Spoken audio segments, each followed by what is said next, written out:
Rasulullah mengingatkan kepada kita, la tattabi an-nadharatu bin nadharati fa inna malakal ula walaisat lakal ukhra. Janganlah engkau ikuti pandangan pertamamu dengan pandangan berikutnya. Bagimu yang pertama, tapi tidak untuk yang kedua. Tapi pertama ya aja suwe-suwe. Ku pertama dadak ngenteni setengah menit lagi kedep. Astagfirullahaladzim, astagfirullah. Cukup, udah. Kata setan, dikit lagi kita langsung berpikir jangan, dosa.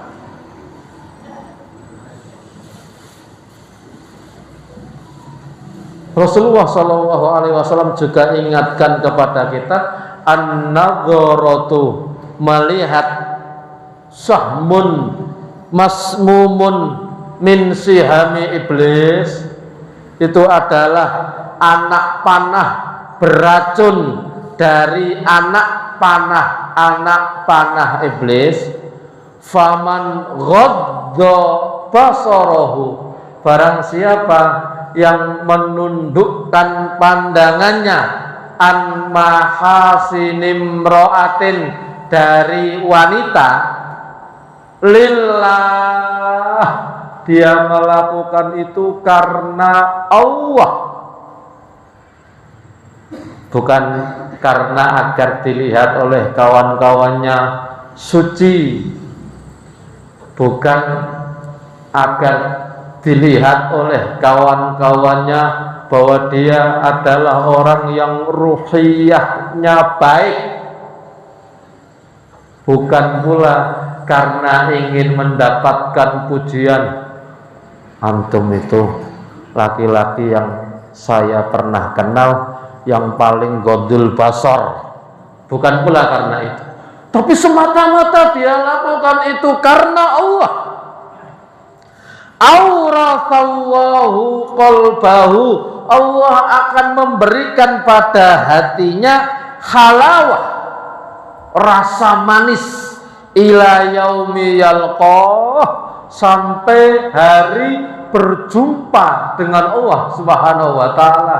Salah satu manis yang Allah berikan kepada seorang yang ghadul basar, menundukkan pandangan dari yang haram karena Allah,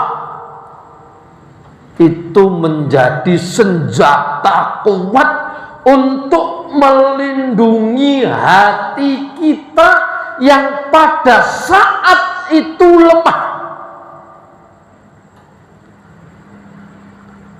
Ada orang pemarah,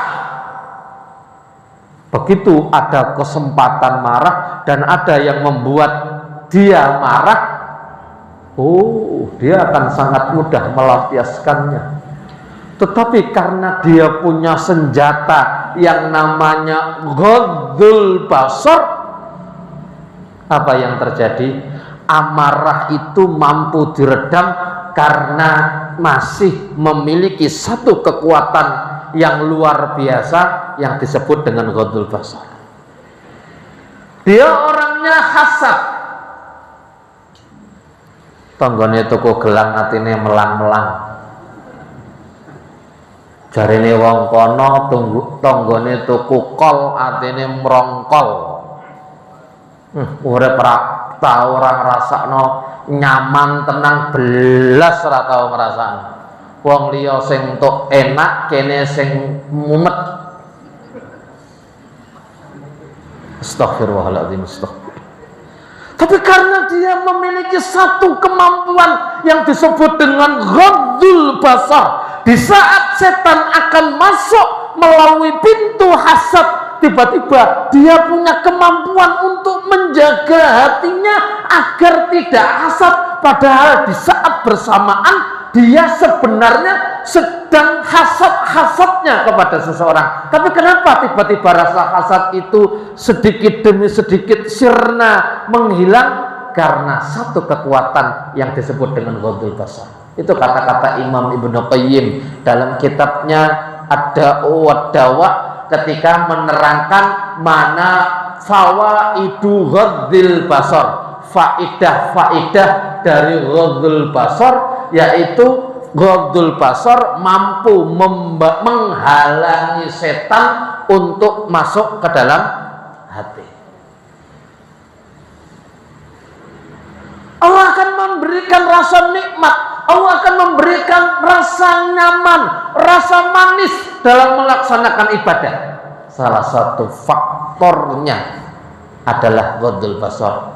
Kalau kita cari faktor yang lain, mesti kita akan temukan. Tapi salah satu faktornya adalah ghadul basar. Kalau Imam Ibnu Qudamah Al-Maqdisi menambahkan salah satu kekuatan dahsyat yang Allah akan berikan kepada seorang hamba ketika hati lemah dan setan akan masuk, setan tetap akan kesulitan masuk ketika dia banyak berzikir kepada Allah. Ghadul basar. Yang kedua, banyak zikir. Ya ayyuhalladzina amanu dzkurullah dzikran katsira. Hai orang-orang yang beriman, zikirlah kamu kepada Allah dengan zikir yang banyak. Maka ayat yang masyhur di telinga kita yang hampir setiap kita hafal, fadkuruni adkurkum washkuruli wala takfurun. Ingatlah kalian kepadaku. Sebagai imbalan langsungnya Allah akan mengingat kalian, Allah akan mengingat kalian. Dan kata Imam Ibnu Qayyim, tidak ada kenikmatan bagi seorang muslim melebihi kenikmatan diingat oleh Allah Subhanahu wa taala. Materi kita 2 pertemuan sebelumnya, maka janganlah kalian seperti orang-orang yang lupa kepada Allah. Masih ingat? Surat Al-Hasyr ayat dulu lupa, sekarang tidak ingat. Surat Al-Hasyr ayat 19. Wala takunu kalladzina nasuwah fa'ansahum anfusahum ulaika humul fasiqun. Maka nikmat yang agung yang Allah berikan kepada hamba, salah satu nikmat itu adalah diingat oleh Allah. Coba bayangkan seorang muslim diingat oleh Allah. Kalau Allah sudah ingat kepada hamba, apapun yang akan dilakukan oleh hamba akan dibimbing langsung oleh Allah Subhanahu wa taala. Itulah nikmat besar yang Allah berikan kepada seorang hamba. Masalah sebesar apapun akan dibuat mudah oleh Allah Subhanahu wa taala. Kenapa? Karena dia diingat oleh Allah Subhanahu wa taala. Materi 4 pertemuan sebelumnya saya pernah angkat salah satu caranya Allah memudahkan masalah seorang hamba, memang betul-betul masalah itu dibuat mudah. Dia setiap menemukan masalah itu takdirnya masalahnya gampang-gampang. Tapi yang kedua, dia bisa jadi tetap menemukan masalah-masalah besar dalam hidupnya. Tapi masalah besar itu oleh Allah dibuat dia mudah untuk menyelesaikannya. Kita lanjutkan. Kemudian pintu kedua, ini materi yang naudhoroh, melihat itu sudah kita kaji pada pertemuan yang lalu, sudah cukup panjang. Kita akan masuk di pintu atau pintu iblis untuk masuk ke dalam hati, pintu-pintu maksiat yang biasanya akan menjadikan seorang hamba mudah terpeleset jatuh pada perbuatan maksiat adalah al-khatarat. Fasa'nuha as'ab fa innaha mabda'ul khairi wasyarri wa minha tatawalladul iradat wal hamam wal azaim faman ra'a khataratahu malaka zimama nafsihi. Khotorat itu kalau kita terjemahkan ke dalam bahasa Indonesia, kalimat yang paling mudah untuk difahami itu lintasan-lintasan pikiran. Baru lintasan aja bisa menimbulkan pintu-pintu dosa, apalagi nek mikir wis tenanan. Contoh, saya ya jujur mohon maaf ini karena bahasa yang berharap mudah difahami oleh semuanya. Seorang melihat yang haram, astagfirullahaladzim, dia sudah berusaha untuk menghindar, tapi kadang-kadang di sini ada lintasan-lintasan, rambutnya ngandan-ngandan. Pas nonton dia tersenyum, untune miji timun.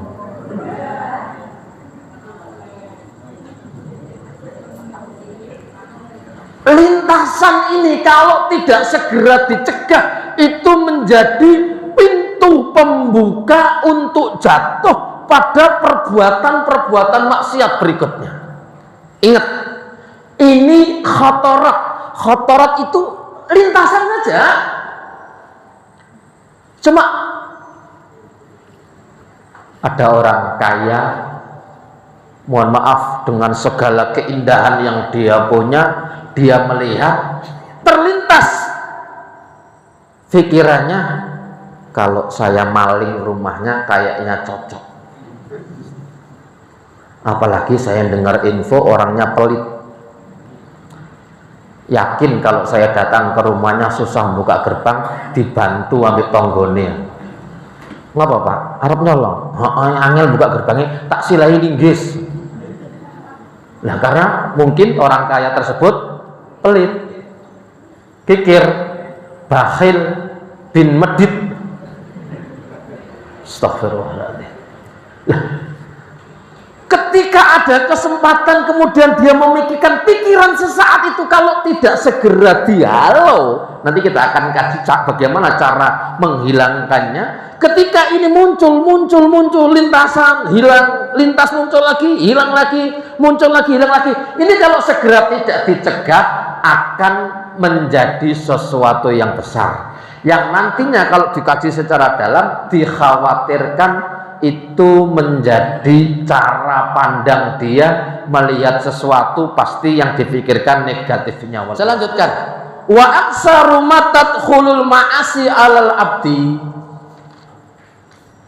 itu salah satunya al-khatarat.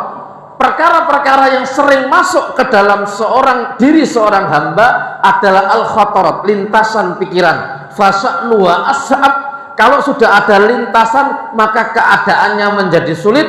Fa innaha mabda'ul khairi wasyarri, karena dari lintasan itu sebagai pembukaan, sebagai pemula, sebagai sumber pertama kali munculnya kebaikan atau munculnya keburukan.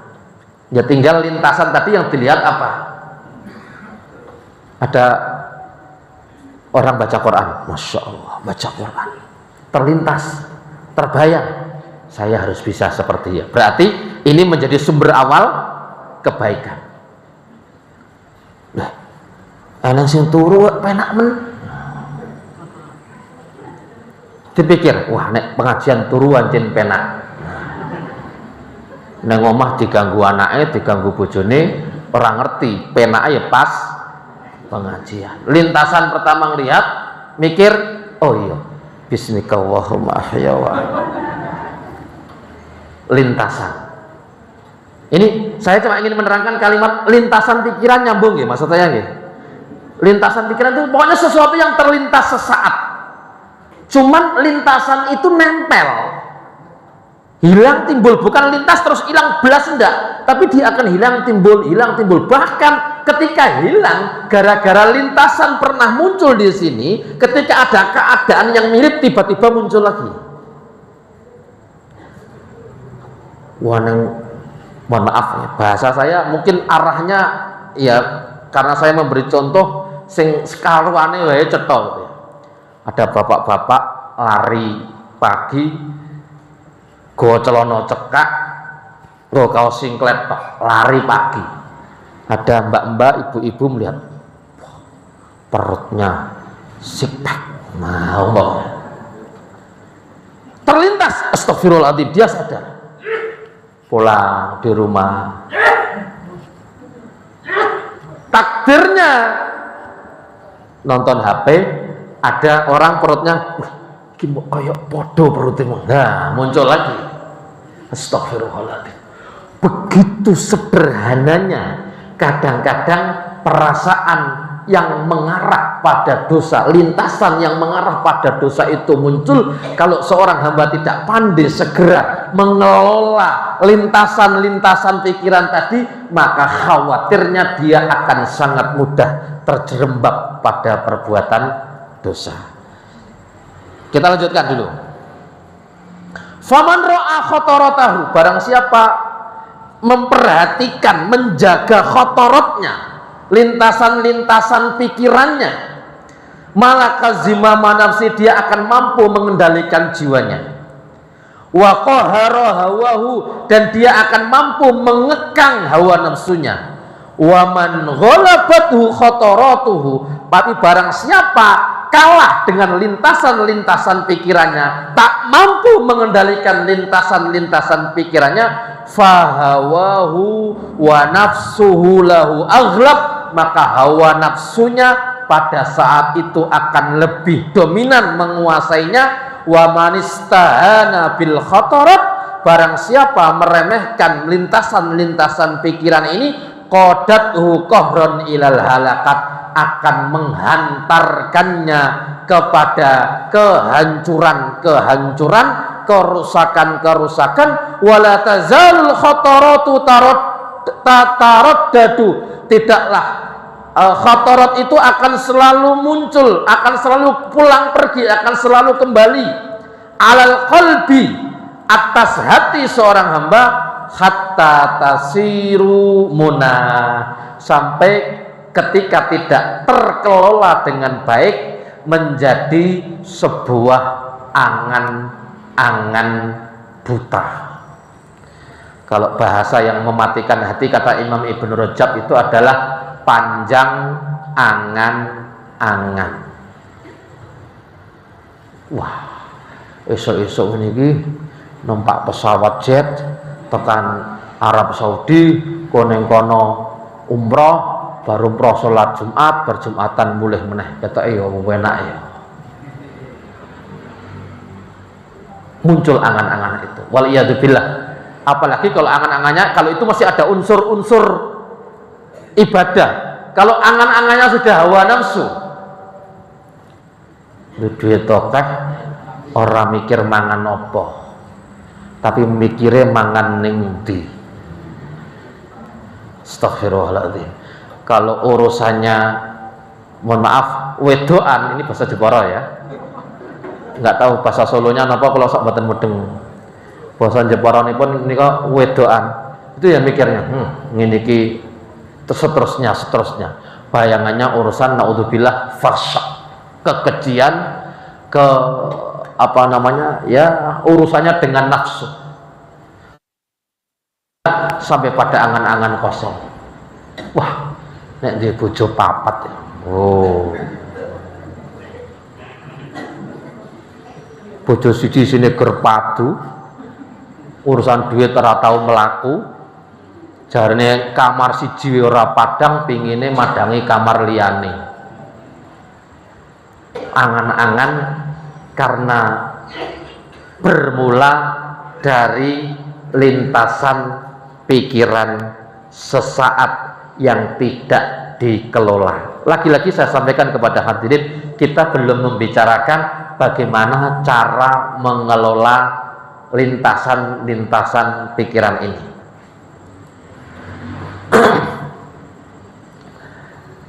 Wa akhbasun nasi himmatan, serendah-rendah atau paling rendahnya manusia dengan perhatiannya, wa audza'uhum nafsan, dan yang paling hina jiwanya, man radhiya minal haqaiqi bil amaniyil kadzibati, yaitu seseorang yang ridho dengan hakikat-hakikat yang dibayangkan dengan gaya angan-angan. Saya sampaikan sekali lagi,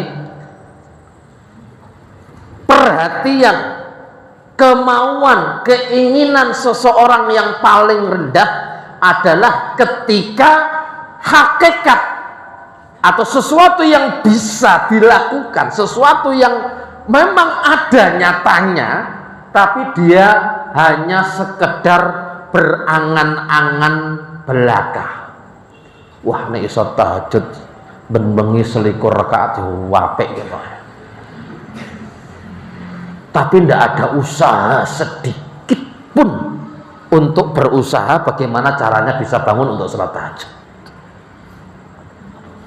HP-nya itu alarmnya jam 6. Khawatir kalau terlambat berangkat kerja.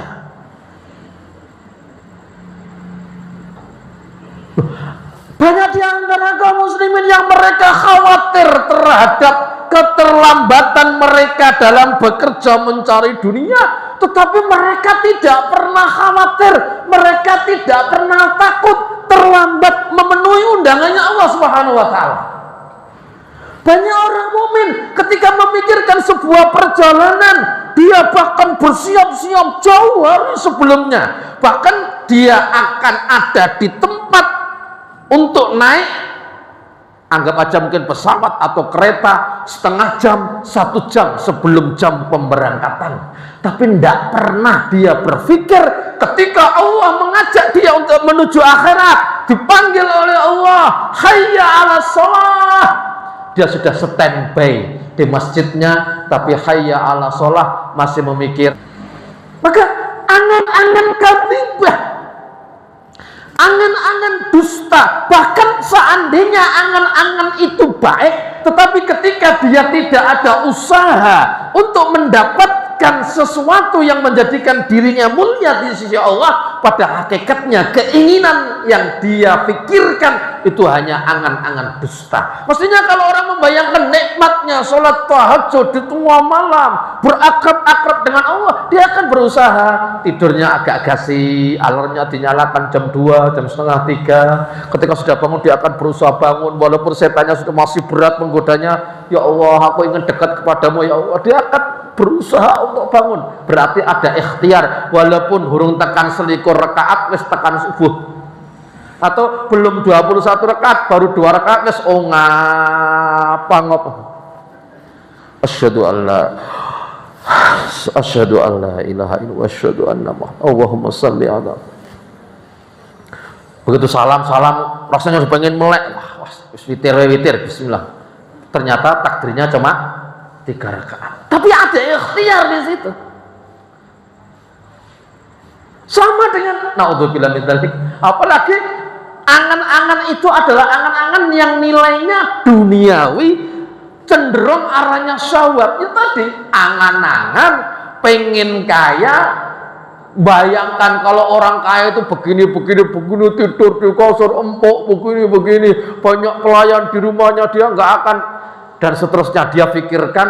Tapi itu hanya diangan-angan saja tanpa ada ikhtiar sedikit pun untuk menggapai apa yang dia pikirkan, apa yang dia angankan. Itu kan namanya angan-angan kadzibah. Bahwa kaya itu sesuatu yang kita katakan mungkin untuk digapai oleh semua orang, walaupun semuanya kita akan kembalikan kepada Allah Subhanahu wa taala. Teori yang pernah kita kaji sebelumnya, pekerjaan boleh ditiru, tapi hasil yang menentukan tetap Allah Subhanahu wa taala. Kono dadal soto larismen, tiru jejer pinggir ini sotone lo enak, tapi kok sak jam urung ana sing tuku. Orang jam ge wong telu. Sementara sana germenit, bahkan tempat duduk antri. Kenapa seperti itu? Pekerjaan bisa ditiru, tapi hasil nggak akan pernah bisa ditiru. Hasil nggak akan pernah bisa ditiru. Maka teori untuk menenangkan hati kita, yang menjadi rezeki kita adalah yang kita nikmati, yang kita gunakan untuk kehidupan duniawi kita, dan kita gunakan untuk ukhrawi kita. Itu hakikatnya rezeki kita. Sementara yang tersimpan masih segelan itu belum tentu menjadi rezeki kita. Nggak betul? Ada orang punya uang tabungan, anggap aja 5 miliar. Anggap aja seperti 5 miliar. Apakah yang 5 miliar di tabungan itu menjadi rezekinya? Belum tentu. Kalau miliknya, iya. Tapi belum tentu menjadi rezekinya. Kalau dia belum gunakan, dia mati, bukan rezekinya. Miliknya, iya. Karena yang menjadi rezekinya adalah yang dia gunakan, baik untuk kepentingan dunia atau untuk kepentingan akhirat, disedekahkan, diinfakkan, itu yang menjadi rezekinya. Oke, kita lanjutkan dulu. Wahia, adapun angan-angan ini al-dhurrusain, sesuatu yang sangat berbahaya alal insani, atas manusia, wa yatawalladu minha, dan akan menghasilkan, akan melahirkan dari angan-angan itu al-ajzu wal kasalu, dan akan menghasilkan setelah itu rasa lemah dan rasa malas. Jadi astagfirullahaladzim, maka kita memang diperintahkan untuk, atau kita diperintahkan untuk betul-betul menggunakan setiap aktivitas kita karena Allah, dan dilarang untuk berangan-angan, apalagi angan-angan itu adalah angan-angan kosong, angan-angan batil, angan-angan dusta. Salah satu yang bisa merusak hati adalah angan-angan buta, kalau bahasa kita. Dari angan-angan itu akan memunculkan apa yang disebut kelemahan. Dari angan-angan itu akan menumbuhkan, akan menimbulkan apa yang disebut malas. Janjane awake kuat, tapi ketoke kok nek jarine wong Jawa itu istilahnya rasa-rasa. Napa ya rasa-rasa itu apa ya? Aras-arasen nggih, aras-arasen. Jarine wong Jawa itu rasanya aras-arasen, males. Janjane mung dilakoni ngono iso. Tapi kenapa itu muncul? Karena angan-angan. Angan-angan itu muncul karena pikiran yang muncul walaupun hanya sesaat tadi. Yang sesaat aja menimbulkan angan-angan seperti itu, apalagi nek mikirin nemen. Mentoknya stroke. Naudzubillah min dzalik. Mikir nemen. Kok penak men wong iku ya. Masyaallah. Aku orang rekoso bener dipikir, arep turu dipikir. Esuk-esuk tiba-tiba lho kok sing mripatku sing kiwa kok ora iso kedhet. Lah kok aku sing kiwa kok rada kaku-kaku. Lah sikilku kok ditekuk rada angel. Astagfirullahaladzim. Maka Islam mengajarkan kepada kita, ini saya kasih jurus pamungkasnya dulu, artinya agar untuk dipraktekkan terlebih dahulu. Karena nanti teori bagaimana mengelola angan-angan itu agak panjang, cuma saya kasih kata ringkasnya yang segera bisa kita laksanakan ketika kita melihat lintasan-lintasan pikiran, kemudian sampai bahkan waliyadzubillah sampai tumbuh sebuah angan-angan. Maka yang kita mohon kepada Allah Subhanahu wa taala adalah apa yang dimohon oleh baginda Rasulullah sallallahu alaihi wasallam. Dan Rasulullah menyebutkan sebagaimana yang diminta oleh saudaraku Nabi Musa alaihissalam. Apa itu?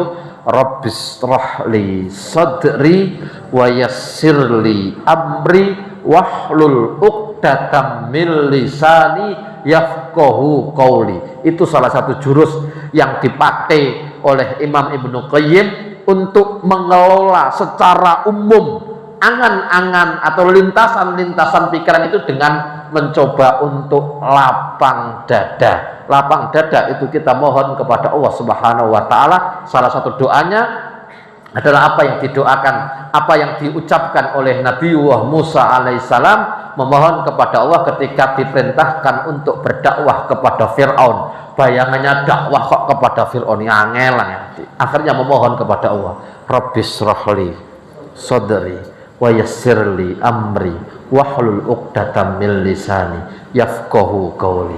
Sementara untuk baginda Rasulullah Muhammad sallallahu alaihi wasallam belum meminta kelapangan dada, langsung diberi oleh Allah Subhanahu wa taala.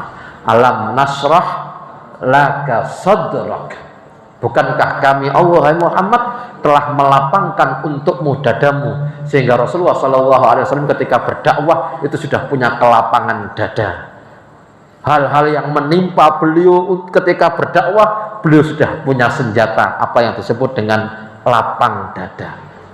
Sehingga ketika beliau di Taif dilempari sampai berdarah, lapang dada. Justru yang keluar dari lisan beliau, hari ini bapak-bapak mereka, hari ini mereka tidak menerima dakwah saya, berharap anak cucu mereka nanti yang akan masuk ke dalam agama ini dan akan memuliakan agama ini. Dan itu terbukti, dan itulah yang disampaikan oleh baginda Rasulullah SAW kepada malaikat yang mengiringinya. Ya Muhammad, apakah perlu gunung ini saya angkat kemudian saya timpakan kepada mereka? Engkau seorang nabi, engkau seorang rasul, seorang kekasih Allah Subhanahu wa taala, tapi engkau berdarah karena ulah mereka. Kata Nabi Muhammad SAW, jangan ya malaikat Jibril, jangan. Tetapi bisa jadi hari ini mereka belum bisa menerima Islam, anak cucu mereka nanti yang akan membawa keagungan Islam. Hari ini mereka kita ajak sholat susah, hari ini mereka kita ajak untuk dekat dengan masjid susah, hari ini mereka yang kaya kita ajak untuk mikirkan bangun masjid susah. Berharap mudah-mudahan anak cucu mereka ada yang terbetik hatinya untuk kembali kepada Allah Subhanahu wa taala dan menjadi orang pertama yang membela masjidnya Allah Subhanahu wa taala. Bukankah apa yang dikatakan oleh Yusuf bin Asbat? Yusuf bin Asbat itu adalah guru besar dari beliau Syekh Imam Bukhari. Imam Bukhari beliau wafat tahun 256 Hijriah. Wafatnya beliau 256 Hijriah. Mudah-mudahan saya tidak keliru. Lahir beliau tahun 194 Hijriah. Guru beliau namanya Yusuf bin Asbat itu pernah mengatakan, iblis mengatakan gini, dalam tanda petik berarti mengatakan, iblis selalu berpesan kepada anak buahnya, kalau engkau melihat ada orang rajin beribadah, kalau engkau melihat ada orang semangat untuk beribadah, kata iblis, jangan cepat-cepat kau goda, lihat dulu dari mana sumber makanannya. Kalau kau lihat sumber makanannya dari sesuatu yang haram, bahkan tidak usah digoda, cepat atau lambat dia akan membenci ibadah. Cepat atau lambat dia yang akan anti masjid. Cepat atau lambat dia yang akan menghalangi orang-orang datang ke masjid. Cepat atau lambat lisannya nanti yang akan mencela orang-orang yang ahli masjid, mengatakan khawarij, mengatakan murjiah, kafir, murtad, munafik, dan seterusnya. Sementara di satu sisi sebuah keseriusan di dalam beribadah kepada Allah Subhanahu wa taala, kesungguhan untuk beribadah kepada Allah Subhanahu wa taala, kemudian kita dakwahkan kesungguhan ini, kita dakwahkan Islam ini kepada umat. Bisa jadi mereka yang hari ini tidak berangkat ke masjid, tapi satu waktu mungkin dianya sendiri atau mungkin anak turunnya yang akan dekat di masjid. Maka hati-hati dengan makanan haram, maka bersemangatlah untuk selalu berpikir mengajak orang lain berbuat baik. Berpikir dulu, mengajak orang lain berbuat baik. Kalau pikiran itu ada, berikutnya sebenarnya nanti teorinya. Kalau pikiran mengajak orang kepada Allah sudah kepikiran, dia akan nanti pada titik tertentu khutuwat, dari mulai lafzat sampai khutuwat, dia akan mulai mengatakan ayo ke masjid. Masih malu-malu pertama, belum terbiasa. Lama-lama dia semangat, ayo ke masjid, ayo ke masjid. Harapannya bukan hanya itu, tetapi dia tuntun saudaranya untuk berangkat ke masjid. Tapi ada hal penting yang perlu saya sampaikan pada kesempatan yang mulia malam hari ini, saudara-saudaraku kaum muslimin muslimat yang dimuliakan oleh Allah Subhanahu wa taala. Khatarat, lintasan-lintasan pikiran yang pada hakikatnya ketika kita tinjau dari sisi ilmu fikih itu belum menimbulkan apapun. Tapi ketika kita kaji dari sisi tazkiyatun nafas, bagaimana kita berusaha untuk membersihkan jiwa, lintasan pikiran itu akan menghantarkan, menjadi penghantar seseorang berbuat waliyadzubillah keburukan-keburukan, kejahatan-kejahatan, dosa-dosa.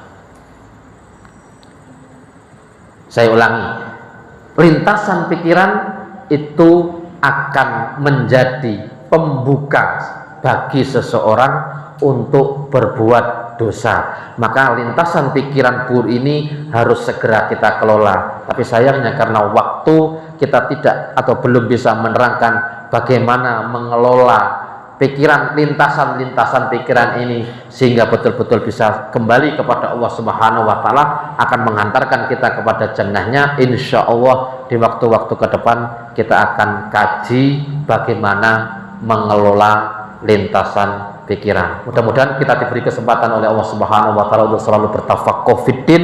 Mudah-mudahan tafaqquh fiddin kita semata-mata memang untuk Allah Subhanahu wa Ta'ala, untuk mengangkat derajat kita, untuk memuliakan diri kita. Mudah-mudahan ilmu yang kita dapatkan betul-betul bisa memberikan pengaruh kepada aktivitas kita sehari-hari, bukan justru sebaliknya, ilmu yang kita miliki waliyadzubillah malah menjadikan kita sombong, digunakan untuk menghukumi, memalu saudara-saudara kita. Ada orang sholat ketok dawa, riak. Ada orang malas-malas ke masjid, awas neraka. Ada orang begini langsung munafik, kafir, murtad. Janganlah lisan kita mudah menghukumi seseorang, tapi ilmu yang kita miliki hendaknya menjadikan kita lebih dewasa, menjadikan kita lebih takut kepada Allah Subhanahu wa Ta'ala, menjadikan kita mengintrospeksi diri kita untuk mendekatkan diri kita kepada Allah Subhanahu wa Ta'ala. Kita tutup dengan kafaratul majelis. Kata-kata salah itu karena bodohnya saya, mohon untuk dimaafkan. Benarnya datangnya dari Allah Subhanahu wa Ta'ala. Usikum wa iya ya nafsi bitaqwallah. Assalamualaikum warahmatullahi wabarakatuh.